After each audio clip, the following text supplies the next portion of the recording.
안녕하세요. 결혼한 지 2년 된 30대 초반의 가정주부입니다. 대리효도라는 거 들어만 봤지 제 남편이 바랄 줄은 상상도 못했습니다. 그렇게 효자하고 싶으면 너나 실컷 하라고 던져주고 이혼했네요. 남편과 저는 소개팅으로 만나 1년간 연애 끝에 결혼을 약속했습니다. 궁합도 안 본다는 4살 차이에 사귀는 동안 큰 다툼도 한 번 없었습니다. 그렇기에 오히려 결혼을 안 하는 게 이상하게 생각될 정도였어요. 하지만 결혼식을 올리고 난 뒤 남편은 제가 다 잡은 물고기라고 생각했는지 예전하고는 다른 모습을 보여줬습니다. 처음 남편이 달라졌다고 느낀 건 결혼하면서 처음 맞은 명절 때였어요. 결혼 전에는 분명히 설에는 시댁 먼저, 추석에는 친정 먼저 가기로 했었는데요. 저희는 결혼을 5월에 올렸기 때문에 돌아오는 추석이 둘이 맞는 첫 명절이었습니다. 그러자 남편은 아무리 약속한 게 있어도 첫 명절은 예외 아니냐며 시댁 먼저 가자고 사람을 들들 볶더라고요.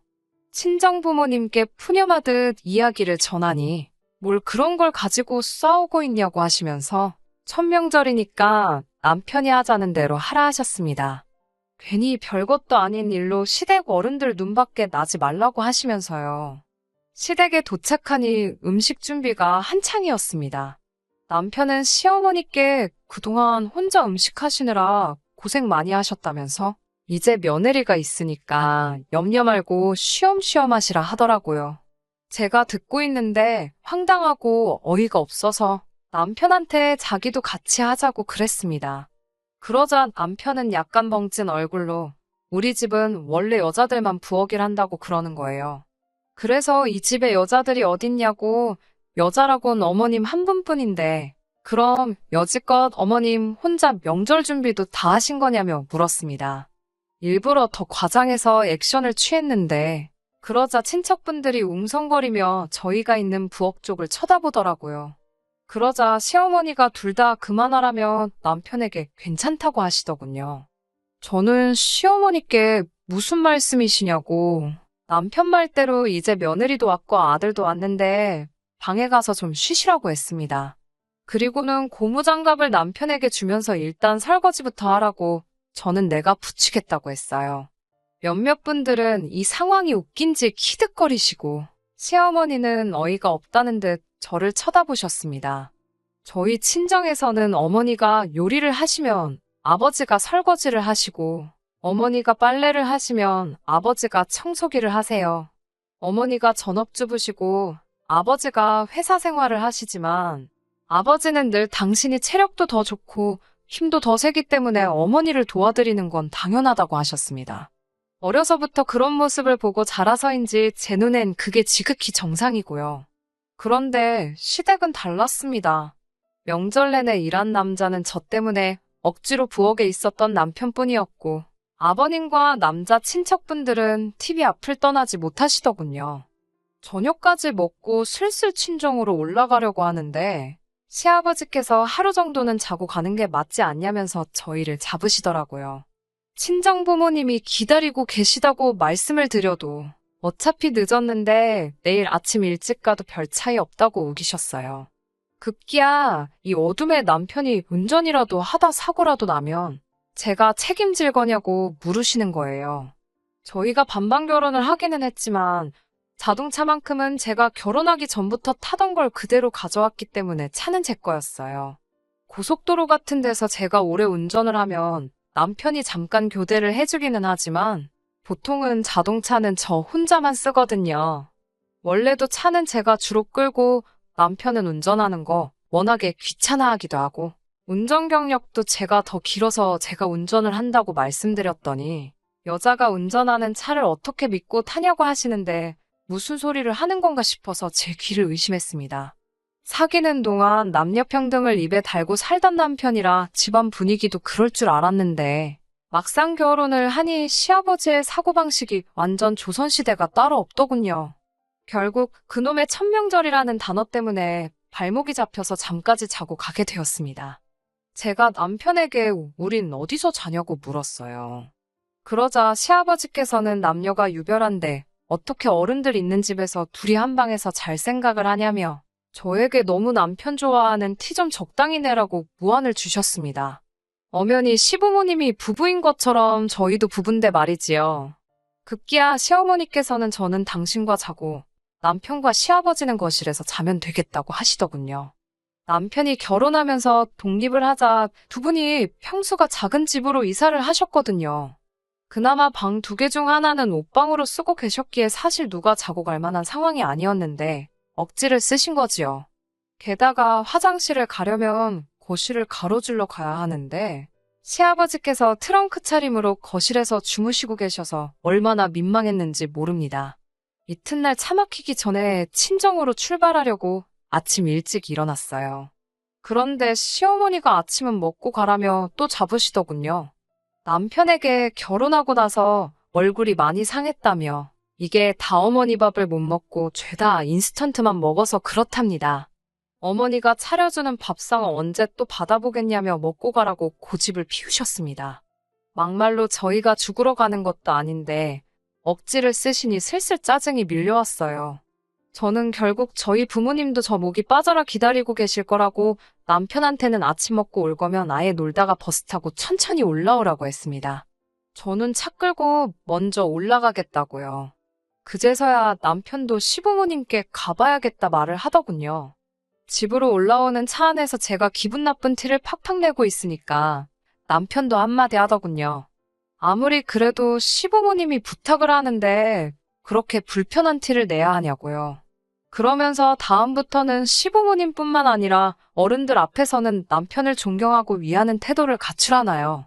비록 남편이 저보다 4살 많은 오빠긴 했지만 저희가 무슨 학교 선후배 관계도 아니고요. 결혼했으면 동등한 관계 아닌가요? 제가 말 같지도 않아서 오빠나 똑바로 하라고 했습니다. 약속을 어기고 시댁에 갔으면 미안한 줄이나 알지 뭘 그렇게 기세등등하냐고요.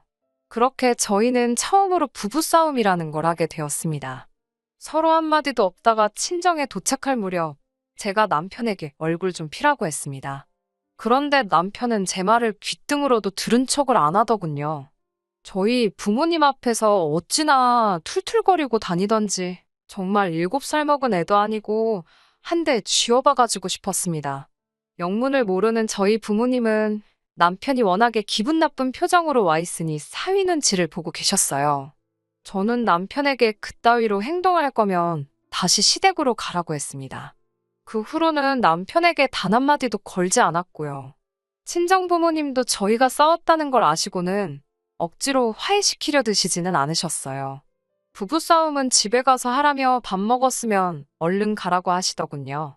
제가 남편에게 가자는 소리도 안 하고 먼저 밖으로 나가자 쫄래쫄래 따라오긴 하더라고요. 저는 차에 올라타자마자 남편한테 지금 뭐 하자는 거냐고 우리 부모님한테 당장 가서 사과하지 않으면 내년 명절부터는 시댁에 안 간다고 울음장을 놨습니다. 남편은 어이없다는 듯 절 쳐다보더니 네 마음대로 하라더군요. 아마 그때는 제가 괜히 아무 말이나 한다고 생각했겠지요. 하지만 전 그때 굳게 마음을 먹었습니다. 남편이 진심으로 저와 저희 부모님께 사과하지 않으면 저도 시댁에 일절 연락도 방문도 하지 않기로요. 부부싸움은 칼로 물베기라고 했지만 제 마음속의 앙금은 쉽게 가시질 않았습니다. 그리고 시간이 흘러 설이 돌아왔어요. 설이 되기 일주일 전부터 남편 혼자 난리가 났더군요. 시아버지는 족발을 좋아하시고 시어머니는 월남쌈을 좋아하신다며 그걸 사갈 거냐 만들어 갈 거냐. 그래도 며느리 되고서 처음 맞는 설인데 직접 만들어가는 게 보기 좋지 않겠냐며 북치고 장구치고 호들갑이더군요. 저는 애시당초 아무것도 할 생각이 없었기 때문에 대답하는 척만 하고 적당히 호응만 해주고 있었습니다. 명절 하루 전날 제가 남편보다 한두 시간 정도 일찍 퇴근을 했어요. 징검다리 휴일까지 하면 거의 5일 가깝게 쉬는 거였어요. 친정 부모님께 전화해서 내일 내려갈 건데 혼자 갈 거니까 사위 먹인다고 뭐 준비하실 필요 없다고 하니 그래도 남편하고 같이 와야지 왜 혼자 오냐고 하시더군요. 나는 우리 집으로 그 사람은 그 사람 집으로 각자 가야 될 곳으로 갈 거라고 하니 친정 부모님은 저희가 그렇게 합의를 했는 줄 아셨나 봐요. 그러면 우리 딸 오면 오랜만에 같이 산이나 갔다 올까라며 즐거워하시는데 동네 뒷산 가는 것만도 저렇게 기대를 하시니 그동안 자주 찾아뵙지 못해 죄송한 마음이 들었습니다. 사실 가깝다면 가까운 거리인데 직장 생활하랴 살림하랴 그러다 보니 자주는 못 가게 되더라고요. 얼마 지나지 않아 남편이 집에 왔어요. 남편은 차 막히기 전에 내려가야 되니까 새벽 5시쯤 출발하자고 그러더군요. 그러면서 음식은 어딨냐고 묻길래 뭔 야밤에 음식이냐고 잘 시간인데 배가 고프냐고 물었습니다. 남편이 무슨 생각으로 꺼낸 말인지 진작에 말뜻을 알아들었지만 일부러 모르는 척 했어요. 남편은 아무것도 준비를 안 했냐며 어이없단 식의 제스처를 취하더군요. 우리 부모님께 죄송하다고 했냐니까 무슨 이야기인지 기억도 못 하더군요. 작년에 내가 한 말 생각 안 나냐고 사과 안 하면 시댁에 안 가겠다고 하지 않았냐 하니까 지금 장난치는 거냐며 얼굴이 험악해지더군요. 자기 체면은 어떻게 되냐면서요. 나는 우리 친정에서 체면 없냐고 따지니 여자가 무슨 체면이 있냐고 그러더군요. 남편이 저를 어떻게 생각하고 있었는지 정확히 알 수 있었어요. 연애할 때는 여자나 남자나 똑같다며 밥 먹을 때도 더치페이하고 결혼 준비도 남자 여자 똑같이 반반씩 하고 여자도 경쟁력을 잃지 않게 맞벌이하며 독립적인 주체가 돼야 한다던 인간이었는데 말하는 꼬라지를 보아하니 연애할 때는 그냥 본전 생각만 하던 쪼잔한 남자였어요. 완전 사기 결혼 당한 것 같았습니다. 남편은 혼자분을 삭히지 못하고 씩씩거리다가 정말 혼자서 새벽에 시댁에 가버렸어요. 정이 떨어질 대로 떨어진 상황이었지만 괘씸하기도 하고 열받더군요. 그나마 차는 그대로 있더라고요. 어차피 차 키는 제가 보관하기 때문에 굳이 제 가방까지 뒤져가면서 차 키를 몰래 빼내지 않은 것 같았습니다. 그래서 제가 차를 몰고 친정에 갔습니다. 친정 부모님은 남편이 오지 않은 것에 대해서 조금 걱정하시는 눈치긴 했지만 그래도 저랑 같이 설을 보낼 수 있어서 좋다며 기뻐하셨어요. 그렇게 명절 연휴가 끝나가던 즈음에서 남편에게 전화가 걸려왔습니다. 미안하다고 사과라도 하려고 그러나 싶어서 전화를 받았더니 시어머니가 욕실에서 미끄러져 넘어지셨다며 지금 병원 응급실이라고 하더군요. 아무리 남편이 꼴보기 싫고 시댁이 싫어도 걱정은 되잖아요. 친정 부모님도 얼른 가보라고 하셔서 바로 병원으로 향했어요. 의사 선생님 말로는 나이도 있으신데다가 원래 뼈가 튼튼하지 못한 분이라서 좀 오래 입원해 계셔야 할 것 같다더군요. 남편이 자기는 출근해야 되니까 저더러 휴가 쓰고 시어머니 곁에서 병간호를 도우라더군요. 저도 엄연히 직장인이고 남편이 버는 만큼 버는데 어이가 없었어요.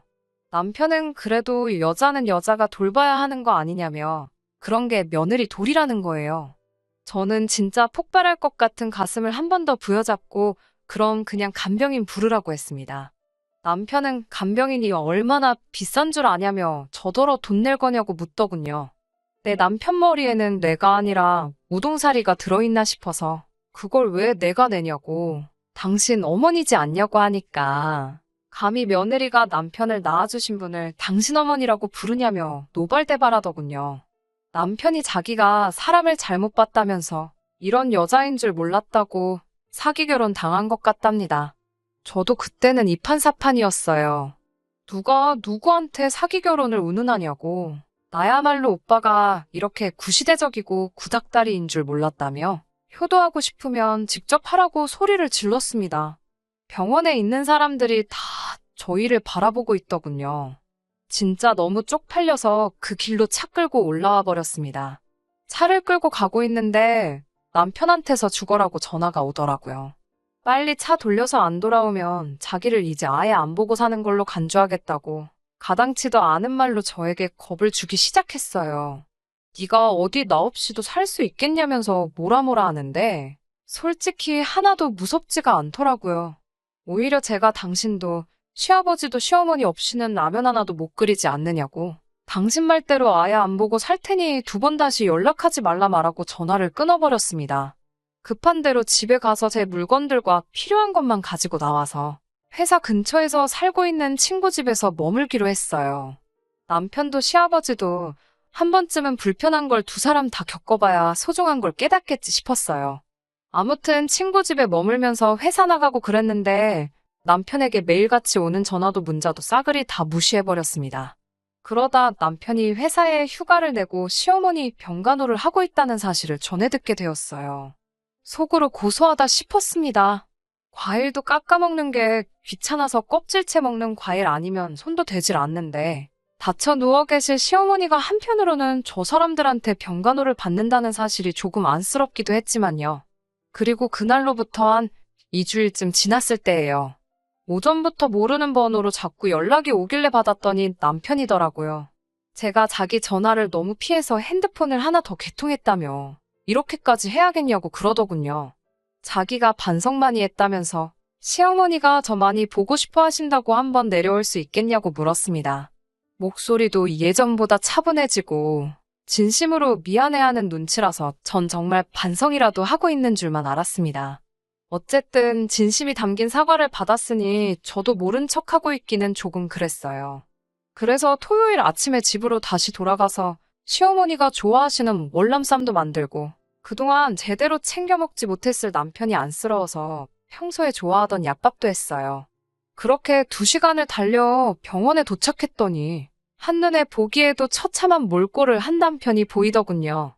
시어머니는 저를 보자마자 이제 마음 고쳐먹고 지금이라도 내려와서 다행이라 하셨는데 무슨 말씀을 하시는 건지 잘 이해가 안 되더군요. 하지만 아프신 분한테 꼬치꼬치 따져먹긴 그래서 별말은 안 했습니다. 남편은 제가 해간 음식을 개걸스럽게 먹어치우고는 이제 선수교체 시간이라며 차키를 달라고 하더군요. 무슨 소리냐고 하니까 이제 자기가 서울 갈 차례고 제가 여기 있어야 공평한 거 아니냐고 하는 거예요. 남녀평등 모르냐면서요. 그래도 자기가 기사도 정신을 발휘해서 며느리가 해야 할 병간호를 지가 대신했으니 이제 저더러 제 책임을 지라고 했습니다. 그제서야 왜 사람은 고쳐 쓰는 게 아니라고 하는지 이해가 되더군요. 전혀 달라진 게 없었습니다. 제가 남편에게 연애할 때는 이런 사람인 줄 몰랐다 하니까 자기도 제가 이런 여자인 줄 몰랐다면서 다르게 뭐냐 하더군요. 옆에 있던 시어머니께서 다른 입원한 사람들은 딸이나 며느리가 와서 병수발 들어준다며 그게 너무 부럽다 그러셨다는 거예요. 아무리 그렇게 말씀하셨어도 안 되는 건 안 되는 거라고 했습니다. 그리고 나도 직장 다니는 거 모르냐고 하니까 그까짓 거 얼마나 번다고 유세냐고 나야말로 이제 더 쓸 휴가도 없고 하루빨리 회사에 돌아가야 한다고 그러는데 정말 더는 못 견디겠더군요. 저는 남편이 먹고 있던 약밥을 빼앗아 잔디밭에 집어 던져버리고는 이제는 진짜 끝이라고 이혼하자고 했습니다. 남편은 뭐가 그리도 당당한지 너는 이제 큰일 났다고 저를 겁주기 시작하더군요. 남편이 시어머니 병간호를 하는 동안 저는 짐 싸들고 집 나와서 별거를 하지 않았냐는 사실을 들먹이면서 여자가 집 나가서 가정에 소홀했으니 제가 파탄의 원인인 유책사유자가 되는 거 모르냐고 으름장을 놓더라고요. 저한테 이혼 소송을 걸어서 재산분할과 위자료로 제가 가진 모든 것을 뺏어버리겠다고 하더라고요. 어디서 그런 말을 들었냐고 물어보니 같은 병실을 쓰는 사람이 알려줬다고 합니다. 생각이 있으면 스스로 찾아보기라도 할 텐데 요즘 인터넷도 잘 되어 있어서 손가락 몇 번만 움직이면 그게 틀린 사실이란 것쯤은 순식간에 알 텐데 그런 노력조차 없이 잘 알지도 못하는 사람한테 들은 정보만 가지고 떠들어대니 우습지도 않더군요. 제가 집을 나갔던 건 사실이지만 집을 나가라고 먼저 말한 것도 남편이고 서로 간에 합의가 있었기 때문에 제가 친구 집에서 잠시 머물렀던 사실이 이혼 사유가 될 수 없다는 건 몰랐나 봐요. 남편이 틀렸다는 걸 딱히 정정해주지는 않았어요. 재산분할 역시 혼인기간이 길지가 않으니 각자 가져온 만큼 다시 나누는 건데 정확하게 반반 결혼을 했으니 더 줄 것도 덜 줄 것도 없었어요. 오히려 결혼 초기부터 며느리돌이 운운하며 배우자의 의무만 강조하고 친구 집에서 머물면서 남편이 시어머니 병수발 안 들고 뭐하고 있냐고 보내던 문자들이 증거가 돼서 남편의 희망과는 다르게 남편에게 혼인 파탄의 책임이 인정되어서 위자료 청구 소송은 남편이 아니라 제가 하게 되었네요. 위자료라고 해봐야 안 받아도 그만인 적은 액수였지만 그동안의 정을 생각해서 합의하자며 구질구질하게 구는 꼬라지를 보아하니 안 받을 수가 없어서 탈탈 털어 받아냈습니다. 둘 사이에 아이가 있던 것도 아니고 요즘 이혼한 게 흠이 되긴 하나요. 지금은 당당한 돌아온 싱글이 되어서 살고 있습니다. 다른 건 몰라도 지금도 사람을 만날 때 가장 먼저 신경 쓰는 것이 바로 남녀평등을 운운하는 사람들입니다. 남녀평등 운운하는 사람 치고는 너무나도 이기적이었던 전 남편 때문인지, 정말 건강한 사고방식을 가지고 있는지, 아니면 전 남편처럼 자기가 유리할 때만 남녀평등을 운운하는 사람인지, 그것부터 유심히 살펴보게 되네요. 한편으로는 이러면 이런 대로 쭉 혼자 지내는 것도 나쁘지 않을 것 같다는 생각이 들 때도 있어요. 제 앞길에 새로운 인연이 있을지 없을지는 모르지만 벌써부터 걱정하지 말고 지금 당장은 저에게 주어진 상황을 즐기며 살아가 볼까 합니다. 끝까지 들어주셔서 감사합니다. 오늘의 사연은 여기까지입니다. 구독과 좋아요, 알람 설정 부탁드리고 더 좋은 사연으로 다시 찾아뵙겠습니다. 감사합니다.